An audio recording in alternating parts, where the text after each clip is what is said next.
Sa ngalan ng Ama at ng Anak at ng Espiritu Santo, Amen. ang pagpapala na ating Panginoong Heso Kristo, ang pag-ibig ng Diyos Ama, at ang pakikipagkaisa ng Espiritu Santo, naway sumainyong lahat. At sumayo rin. Ngayon po ay ika-15 linggo sa karaniwang panahon. Mga kapatid, aminin natin ang ating mga kasalanan upang tayo'y maging marapat sa pagdiriwang ng banal na paghahaing nagdudulot ng kapatawaran ng may kapal.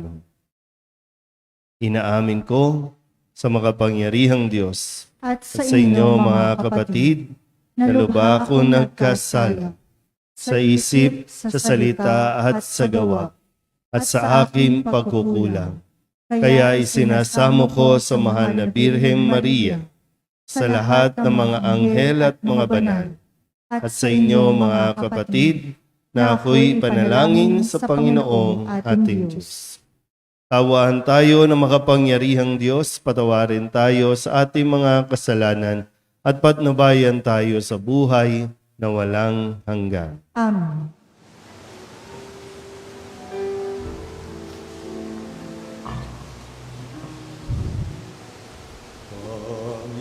Panginoon, kawan mo kami, kawan mo kami.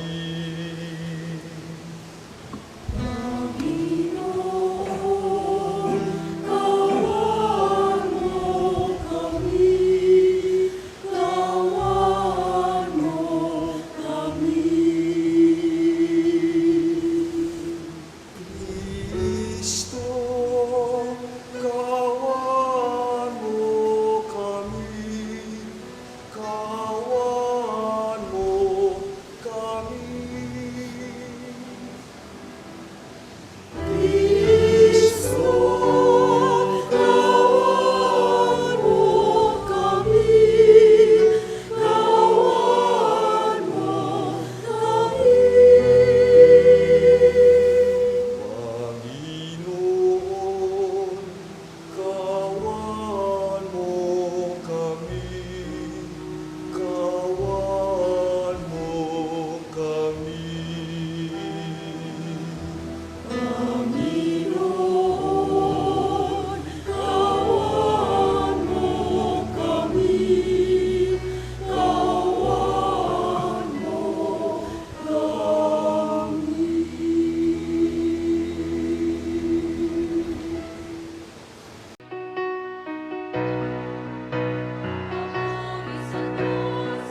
Manalangin tayo. Ama naming makapangyarihan, nililiwanagan ng iyong maaasahang ilaw ang mga naliligaw na iyong pinababalik sa daan para ikaw ay matagpuan.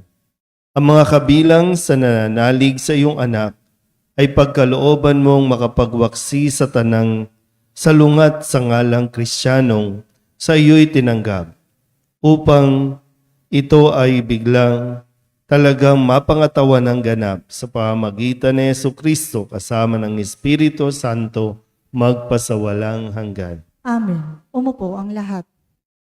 Katulad ng ulan na nagdudulot ng ginhawa sa lupang tigang, ang salita ng Diyos ang siyang bumubuhay sa atin. Subalit katulad ng nasasaad sa talinhaga, kailangan nating ihanda ang lupang tatamnan ng salita ng Diyos. Pagbasa mula sa aklat ni Propeta Isaías. Ito ang sinasabi ng Panginoon. Ang ulan at niebe, paglagpak sa lupa'y di na nagbabalik. Aagos na ito sa balat ng lupa at nagiging pandilig. Kaya may pagkait butil na panghasik. Ganyan din ang aking mga salita. Magaganap ito ang lahat kong nasa. Ang salita ng Diyos. Salamat sa Diyos, ang ating pong salmong tugunan sa pamamagitan ng pag-awi. Nagbunga ng masagana, binhi sa mabuting lupa.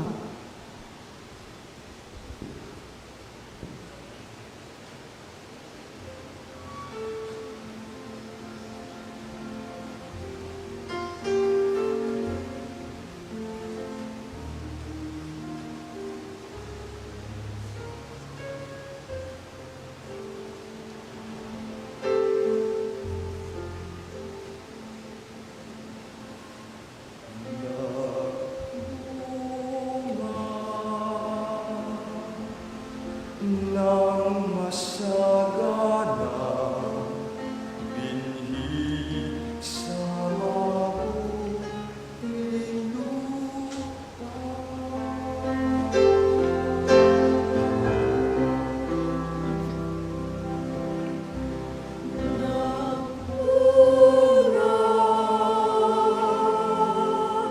Nang masagana, binhi sa mabuting lupa.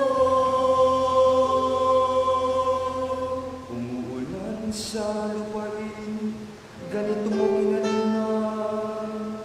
Umuunlad ang lupain, tumataba yung lupa. Patuloy na umagos ang bigay mong mga batis sa halamang nasa lupa, ay ito ang dumidilig. Ganito ang ginawa mo na hindi mo ikinain.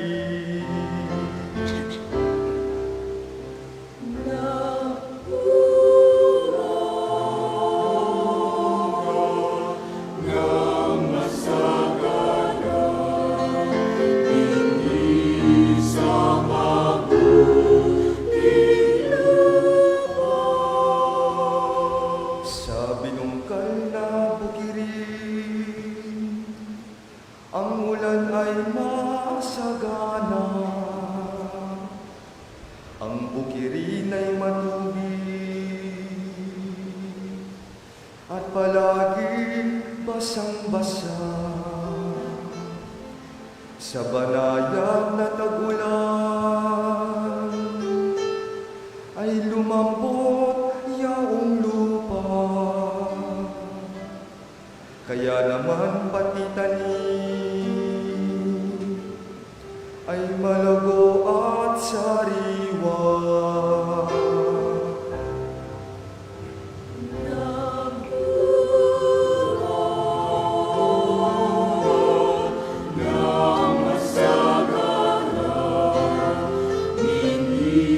Sa mabuting lupa.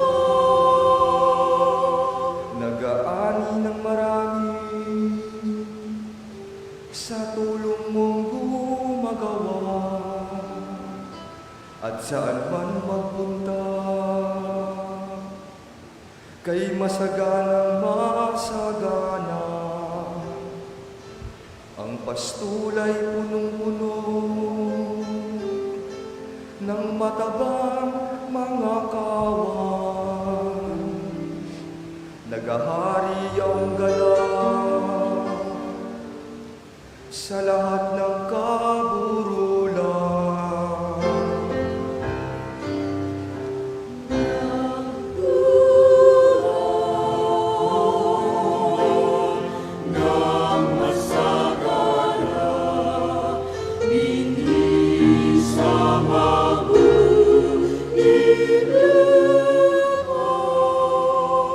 Gumagala yaong tupa sa gitna ng kaparangan at hitik na hitik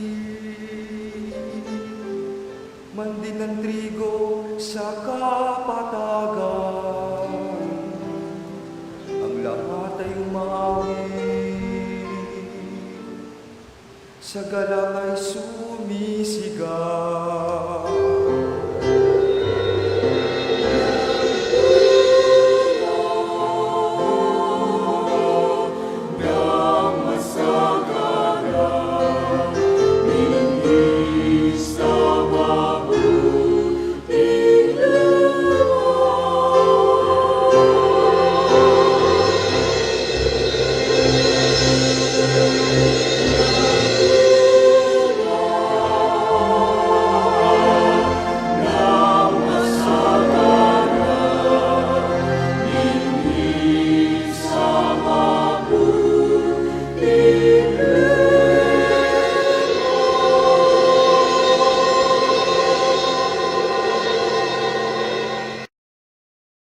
Inuusig at pinahihirapan ang mga alagad ni Kristo. Gayunpaman, ang muling pagkabuhay ni Kristo ay magdudulot sa kanila ng kaluwalhatian at ganap na katubusan.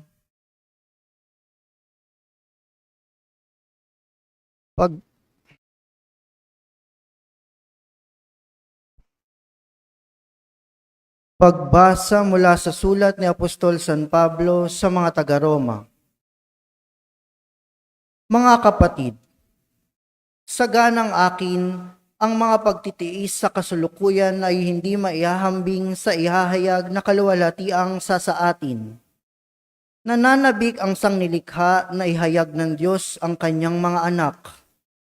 Nabigo ang sangnilikha, hindi sa kagustuhan nito, kundi dahil sa ito ang niloob ng Diyos.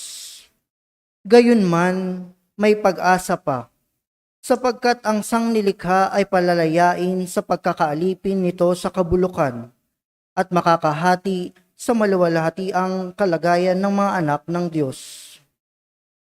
Alam natin na hanggang ngayon, ang sangnilikha ay dumaraing sa paghihirap. Hindi lamang sila. Tayo mang tumanggap sa Espiritu bilang unang kaloob ng Diyos ay napapahimutok samantalang hinihintay natin ng pag-aampon sa atin ng Diyos, ang pagpapalaya sa ating mga katawan.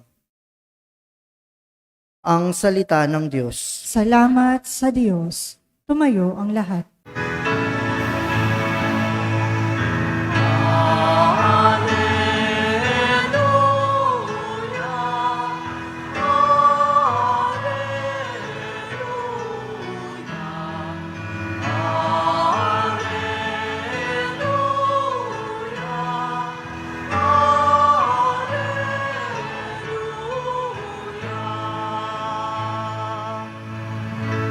Sa daigdig ay laganap, liwanag na sumisikat,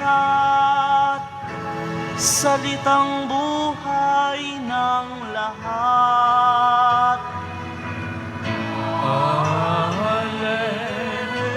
Alleluia, Alleluia,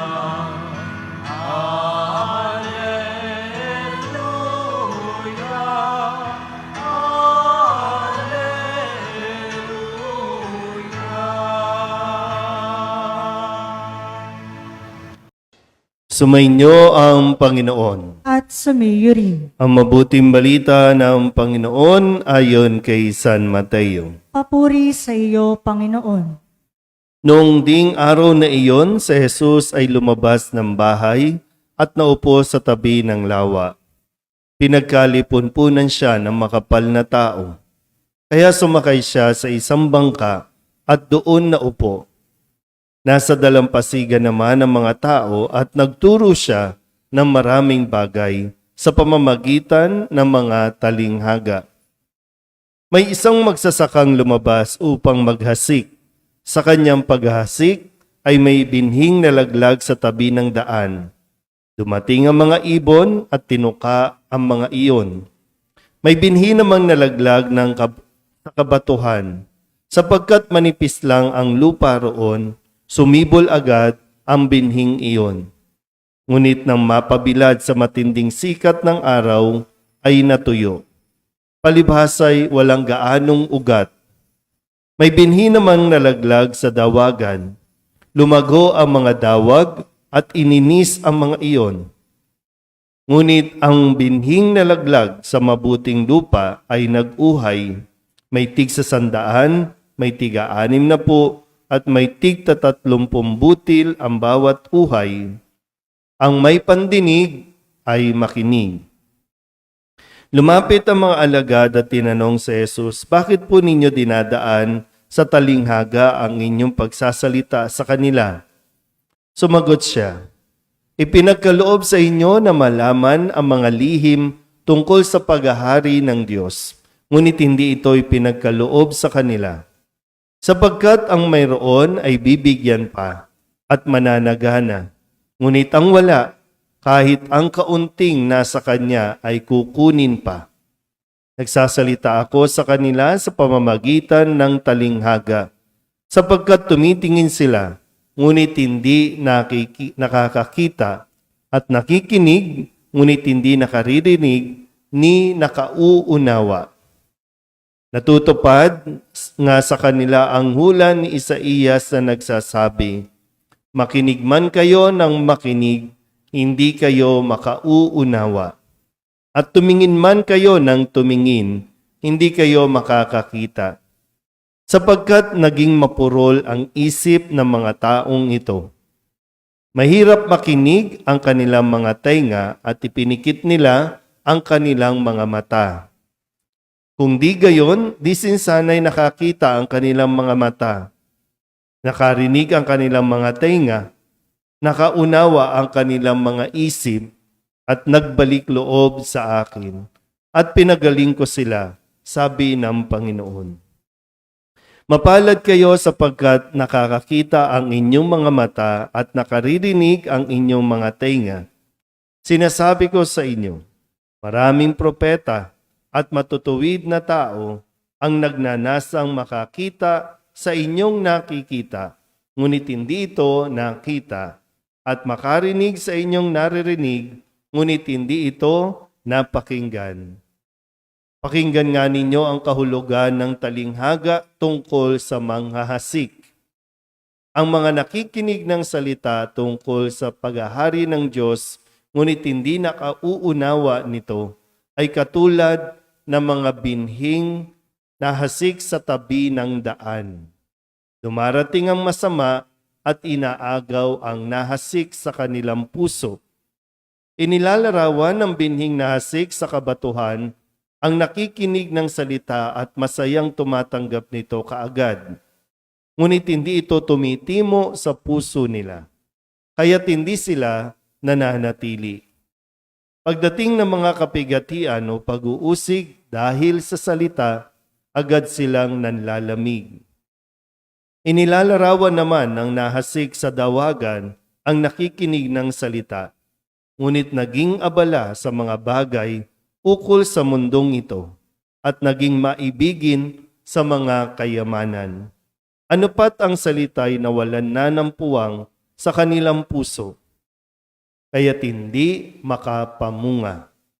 At inilarawan ng nahasik sa matabang lupa ang mga nakikinig ng salita at nakauunawa nito.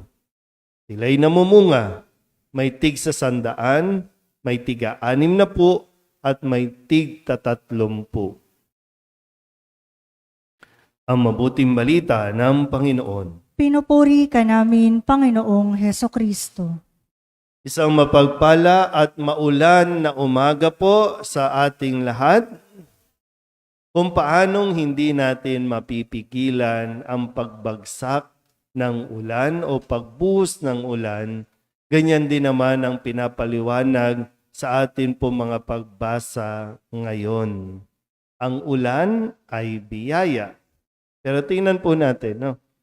Sa unang pagbasa, ginamit ni Propeta Isaías na ilarawan ang ginagawa ng salita. Sabi po dito, ang ulan at niebe, paglagpak sa lupa, di na nagbabalik.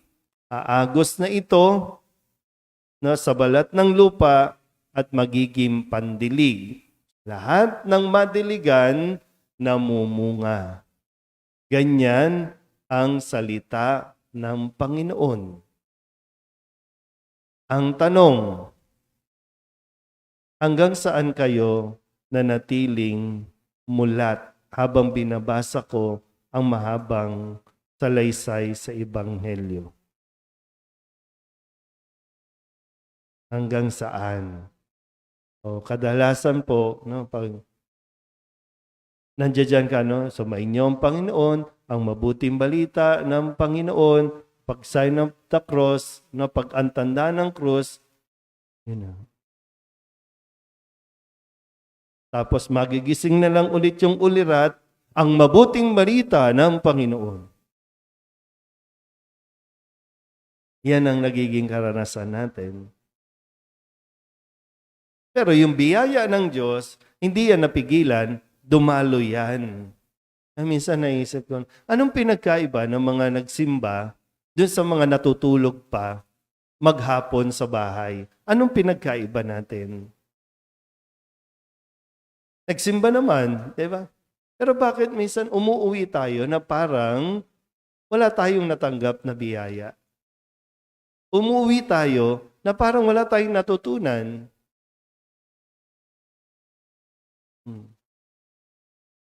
Kasi inaasahan sa atin, no, na magkakaroon tayo ng bunga. Lahat tayo ay nabahaginan. Iisa lang ang narinig nating salaysay. Iisa lang ang mabuting balita na ipinahayag sa atin maging dito o maging sa online. Iisa lang yan. Iisang biyaya. Pero bakit nagkakaiba-iba ang atin pong paglago? Naiiba din minsan, no? Yung atin po mga pag-uugali, isa lang naman ang mabuting balita. Yan. So, walang problema sa biyaya ng Diyos. Kung titingnan nga natin, ginamit na Jesus sa talinghaga, malinaw na, tumamit ng talinghaga, ipinaliwanag niya, pero sadyang tayo po ang medyo nagkakaproblema sa pangunawa. Anong sinasabi natin kapag may problema sa pangunawa?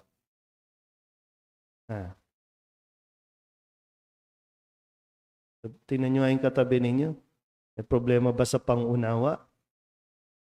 Kasi hindi nakikinig. Sabi nga dito, nakikinig pero hindi talaga napapakinggan. Kaya hindi nakakaunawa. So kung makikinig ka lang talaga ng mabuti, maiintindihan mo.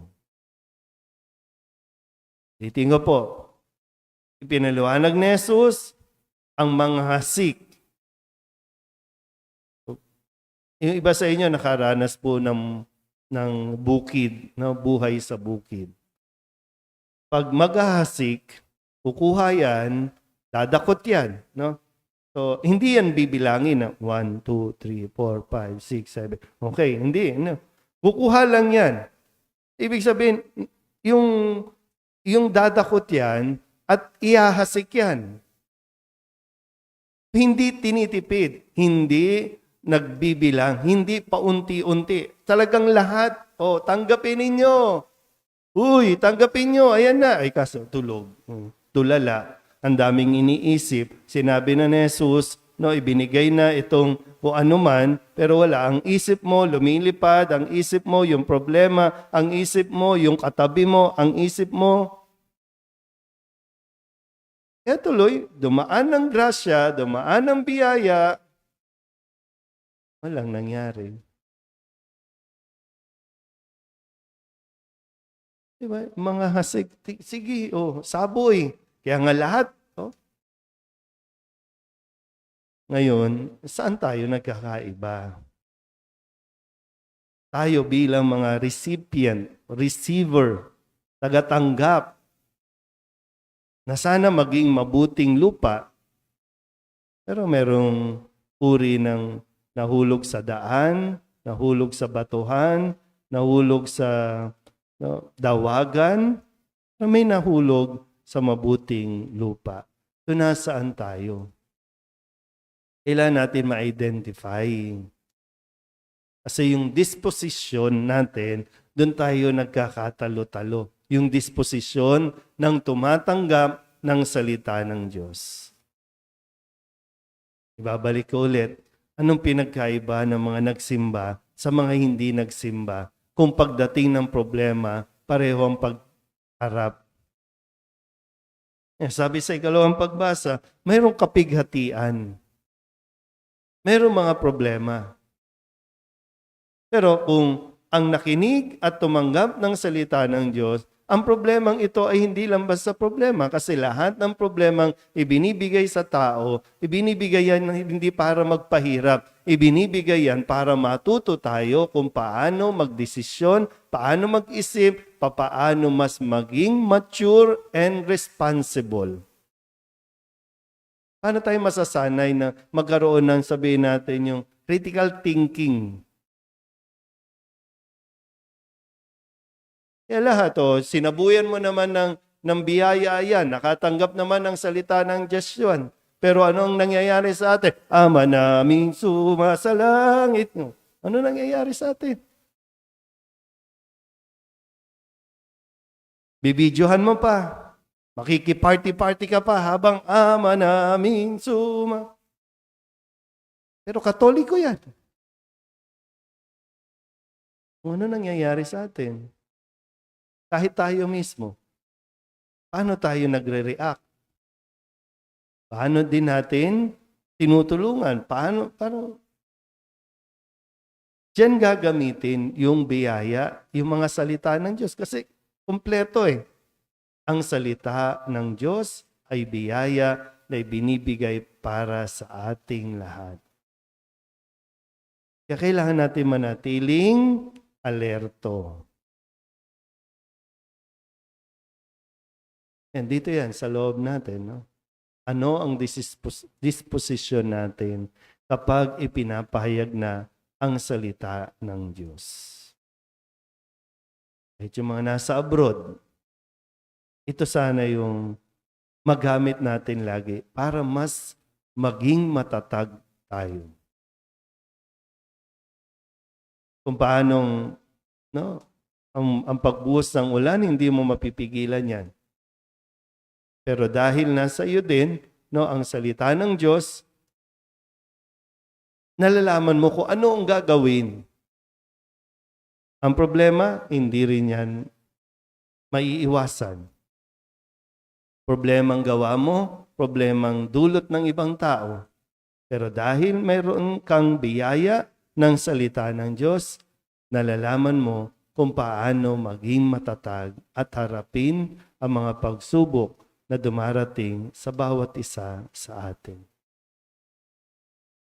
Sana po sa paglago natin, sa patuloy natin pagbibilang ng bawat taon ng biyaya ng Diyos sa parokyang ito ng Birhen ng Soledad, nawa ay lumalago tayo at hindi lang basta lumalago, namumunga tayo dapat. May bunga. Kasi pwedeng ang puno malago, pero walang bunga. Maganda lang sa panlabas, pero pag hinanapan ng bunga, walang bunga. Ang gusto ni Jesus, hindi lang no, mahulog sa atin ang binhi o ang biyaya kundi inaasahan at kung gusto mo talaga, no? Sabi dito, mamumunga ka ng tig-100, tig-60 at may tig-30. Higit-higit pa, hindi lang isa. Kung paanong hindi tinipid ng Diyos ang biyaya niya, ganun din nawa ang maging bunga natin. Amen? Magsitayo ang lahat, ipahayag natin ang ating pananampalataya. Sumasampalataya ako Sa Diyos amang makapangyarihan sa lahat, ng may gawa ng langit at lupa.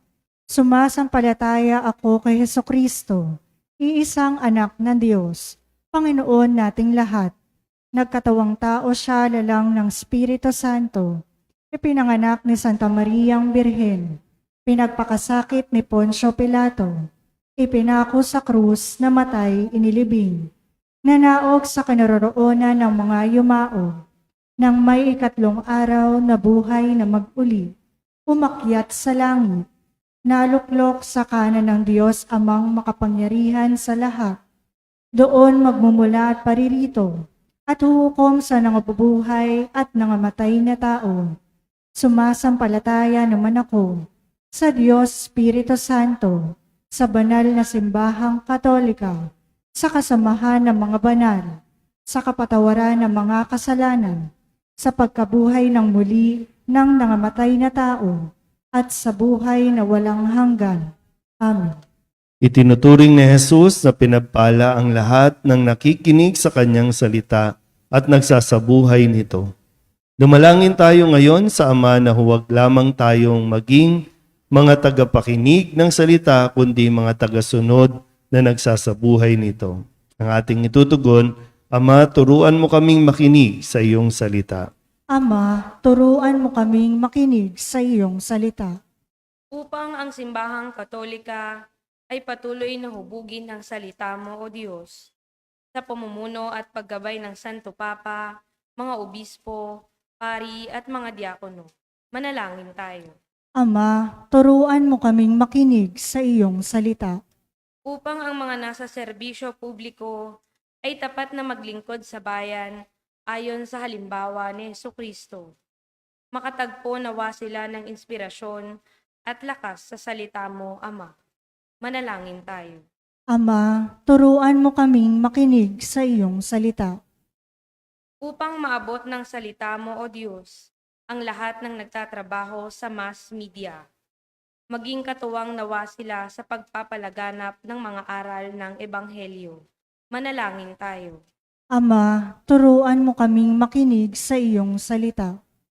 Upang buong lugod kaming maglingkod sa iyo at sa aming kapwa, hindi lamang sa panahon ng matinding pagsubok, kundi pati sa mga karaniwang pagkakataon. Manalangin tayo. Ama, turuan mo kaming makinig sa iyong salita. Idulog din natin sa Panginoon ang ating mga personal na kahilingan at mga panalangin para sa ating mga pamilya. Kasama din ang mga kahilingan ng mga nanonood sa online. Lahat ng mga misang pasasalamat, natatanging kahilingan para sa agarang paggaling, mga espesyal na intensyon at ang mga kaluluwa na inihiling na ipagdasal sa misang ito.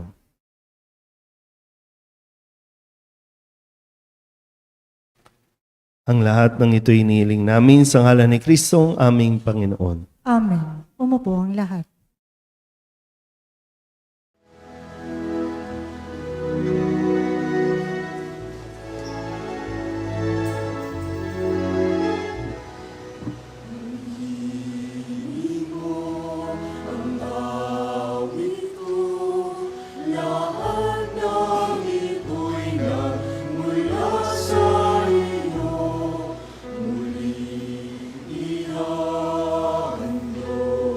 Say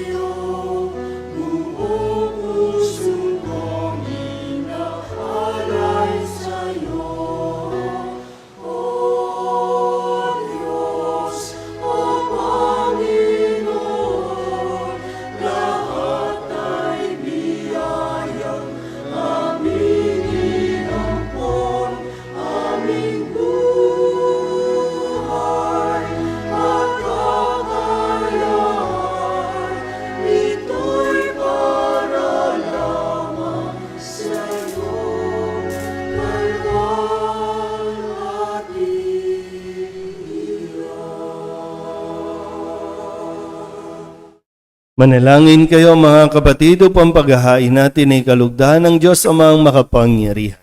Tanggapin nawa ng Panginoon itong paghahain sa iyong mga kamay, sa kapurihan niya at karangalan sa ating kapakinabangan at sa buong sambayanan niyang banal. Ama naming lumikha, tunghayan mo ang mga alay ng iyong sumasamong sambayanan at tanggapin mo ang mga ito para madagdagan ang iyong kabanalan sa mga nananalig na tunay sa pamamagitan ni Jesucristo kasama ng Espiritu Santo magpasawalang hanggan. Amen. Sumainyo ang Panginoon. At sumayo rin. Itaas sa Diyos ang inyong puso at diwa. Itinaas na namin sa Panginoon. Pasalamatan natin ang Panginoong ating Diyos. Marapat na siya ay pasalamatan. Ama naming makapangyarihan, tunay ngang marapat na ikaw ay aming pasalamatan. Nasa iyo ang aming buhay, pagkilos at pag-iral. Sa pamumuhay namin araw-araw, tinatamasa namin ang iyong pagmamahal. Sa pag-ibig mong ipinunla sa sangkatauhan, ang Espiritu Santo'y unang aning bigay ng anak mong naglagak sa amin ng katiyakang nakalaang mabuhay kami sa piling mo kailanman. Kaya kaysa ng mga anghel nagsisiawin ng papuri sa iyo nang walang humpay sa kalangitan, kami nagbubunyi sa iyong kadakilaan.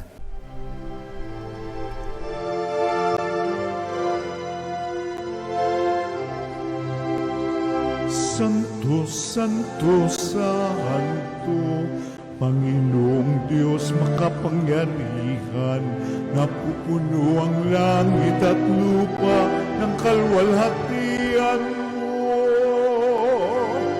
Hosana sa kaitaasan,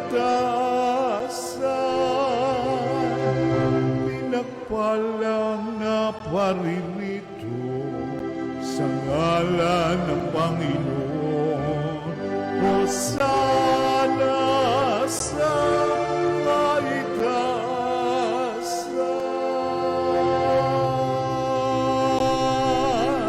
Ama naming banal, ikaw ang bukal ng tanang kabanalan.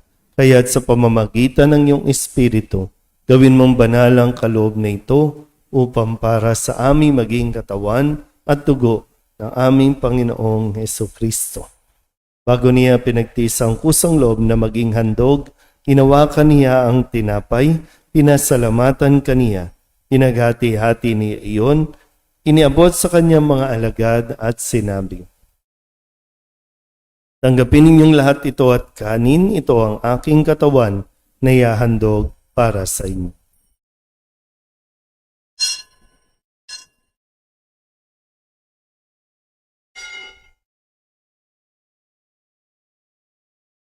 Gayun din naman, nung matapos ang hapunan, nawakan niya ang kalis, muli kaniyang pinasalamatan.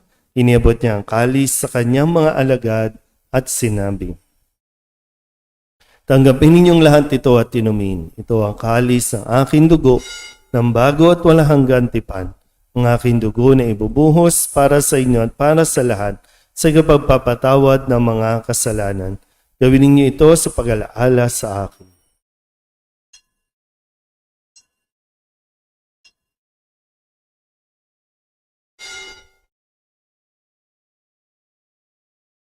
Ipagbunyi natin ang misteryo ng pananampalataya.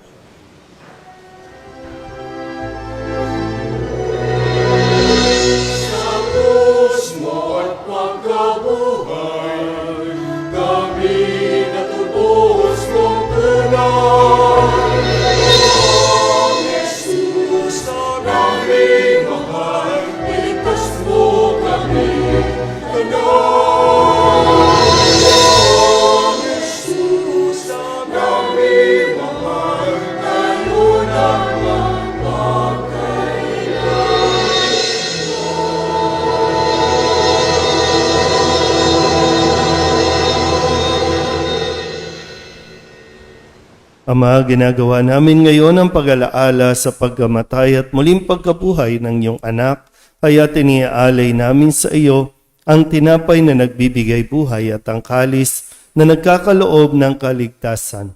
Kami nagpapasalamat dahil kami iyong minarapan na tumayo sa harap mo para maglingkod sa iyo. Isinasamo namin kami magsasalo-salo sa katawan at dugo ni Kristo ay mabuklod sa pagkakaisa sa pamamagitan ng Espiritu Santo. Ama, lingapin mo ang iyong simbahang laganap sa buong daigdig. Puspusin mo kami sa pag-ibig kaysa ni Leon na aming Papa at ni Jose na aming Obispo at ng Tanang Kaparian. Alalahanin mo rin ang mga kapatid naming nahimlay na may pag-asang sila'y muling mabubuhay, gayon din ang lahat ng mga pumanaw. Hawaan mo sila at patuloyin sa iyong kaliwanagan. Hawaan mo at pagindapating kaming lahat na makasalo sa iyong buhay na walang wakas. Kaysa ng mahal na Birhen Maria na ina ng Diyos, ng kabiyak ng puso niyang sa San Jose, kaysa ng mga apostol at ng lahat ng mga banal na namuhay dito sa daigdig ng kalugod-lugod sa iyo. May pagdiwang nawa namin ang papupuri sa ikararangal mo sa pamamagitan ng iyong anak, aming Panginoong Hesus Kristo. Sa pamamagitan ni Kristo, kasama niya at sa Kanya,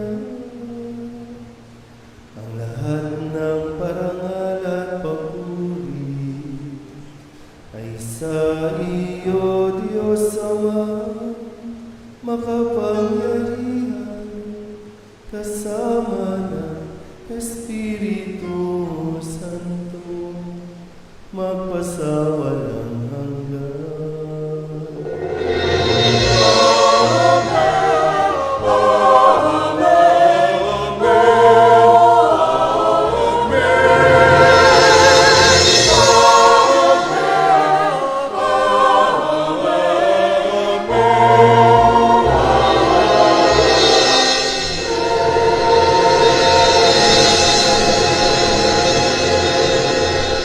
Sa tagubilin naman nakagagaling na utos at turo ni Jesus sa Panginoon natin at Diyos, ipahayag natin ang lakas loob.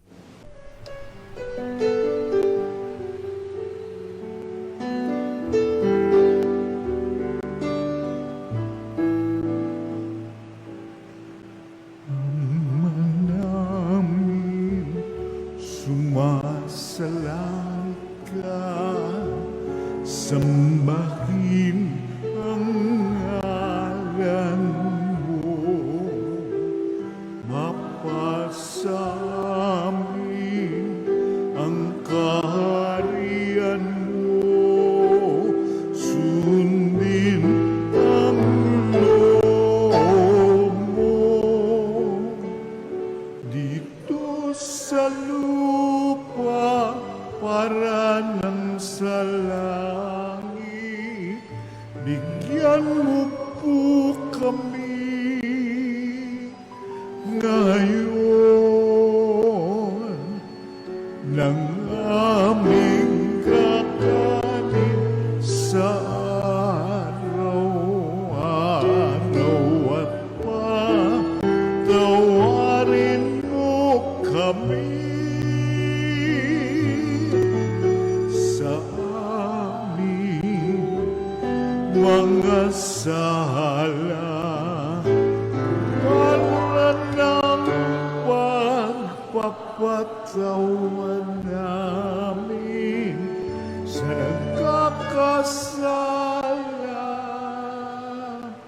sa amin, at huwag mo kaming ipagdulot sa tukso, at yadya mo kami sa lahat ng masama. Hinihiling namin kami iadya sa lahat ng masama, pagkalooban ng kapayapaan araw-araw, iligtas sa kasalanan at ilayo sa lahat ng kapahamakan, samantalang aming pinananabikan ang dakilang araw ng pagpapahayag ng tagapagligtas naming si Hesus Kristo.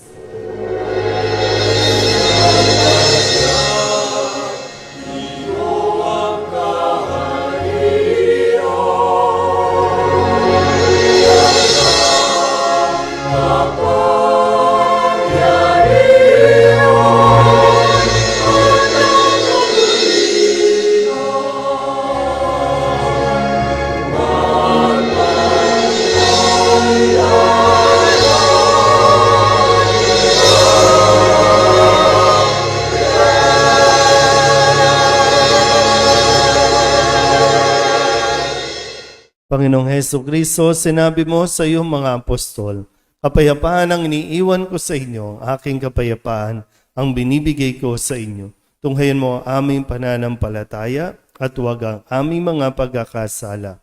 Pagalooban mo kami ng kapayapaan at pagkakaisa ayon sa iyong kalooban, kasama ng Espiritu Santo, magpasawalang hanggan. Amen. Ang kapayapaan ng Panginoon ay laging sumainyo. At sumayo rin. Mabigayan po tayo ng kapayapaan sa isa't isa.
Ito ang kordero ng Diyos. Ito ang nag-aalis ng kasalanan ng sanlibutan.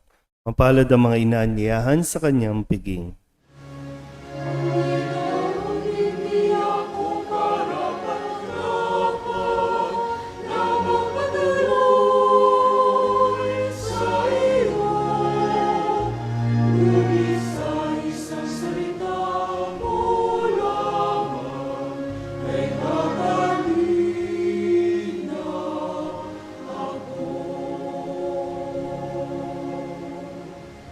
Katawan ni Kristo, Amen.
manalangin tayo. Ama naming mapagmahal, kami mga pinapagsalo mo sa piging na banal ay makatanggap nawa ng bungang karagdagan ng iyong pagliligtas sa aming ipinagdiriwang sa pamamagitan ni Jesucristo kasama ng Espiritu Santo magpasawalang hanggan. Amen. Sumainyo ang Panginoon At sumayo rin. at pagpalain kayo ng makapangyarihang Diyos, Ama at Anak, Espiritu Santo. Amen. Tapos ang banal na misa, umayo tayo sa kapayapaan ni Kristo. Salamat sa Diyos. Magandang umaga po. Magandang umaga po. Nuestro Padre Jesus Nazareno, sinasamba ka namin, pinipintungo ka namin, aral mo ang aming buhay. buhay at kaligtasan. Nuestro Padre Jesus Nazareno, iligtas mo kami sa kasalanan. Ang krus mong kinamatayan ay sagisag ng aming kaligtasan. Nuestro Padre Jesus Nazareno, dinarangal ka na amin. Nuestro Padre Jesus Nazareno, nilulwalhati ka namin. Nuestro Padre Jesus Nazareno, dinarangal ka na amin. Nuestro Padre Jesus Nazareno, nilulwalhati ka namin.